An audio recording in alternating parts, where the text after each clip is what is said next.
Hey everyone, I'm Albert with the AUDL, and today we're going to be talking about how to practice your speech once you've fully written it. So, as always, the key here is that practice makes perfect. This comes with anything, and especially for speeches. So, phase one of practicing your speech is really just familiarizing yourself with your speech, getting to know your speech, the outline, the main gist of it. And this is really the part of it is just rereading, reading, and just keep on reading it over and over again. And you have to do this out loud because once you do this out loud, it actually enters in your memory easier.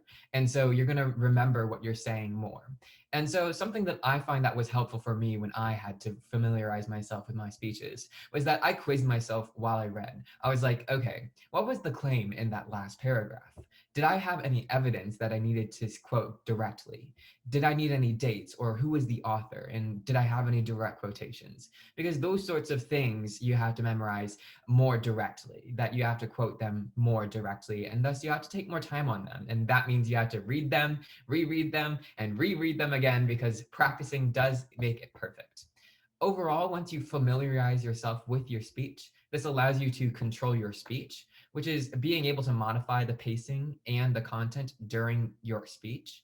And two, it allows you to control your speech behavior. So that's what you're going to do during your speech, like how you present your speech, what you're doing with your hands, what you're doing with your eyes, what you're doing with your face. It's about being confident and being engaging with the judge. So this is where you really want to emphasize how much eye contact you have and natural body movement to emphasize your content. Phase two, this is really concurrent or at the same time as phase one, but you should be modifying your speech as you're writing it out loud. Because as you read your speech out loud, you'll figure out what sounds good and what doesn't.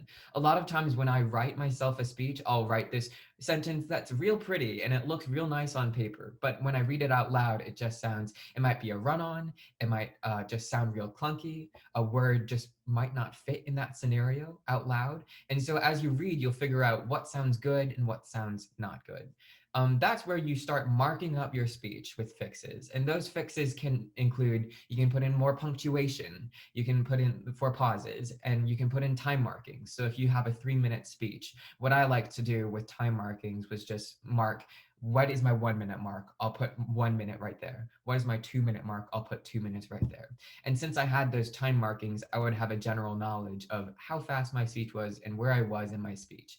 And then other grammatical fixes you can mark during your speech. And then you can go back, fix it all. And then this leads you to phase three, the final phase. Once you're giving your speech, you can actually start to improvise during your speech. Because by the end of you familiarizing your speech, you'll realize that you actually know most of your speech. Improvision is what happens during the actual speech, is that since you know the main ideas and you quiz yourself on what was my claim, what was the evidence, what was the author, you can take those main ideas that you wrote and be able to put them in different words that may sound more presentable to your judge. And that's being able to adapt on the spot, and that comes with practice.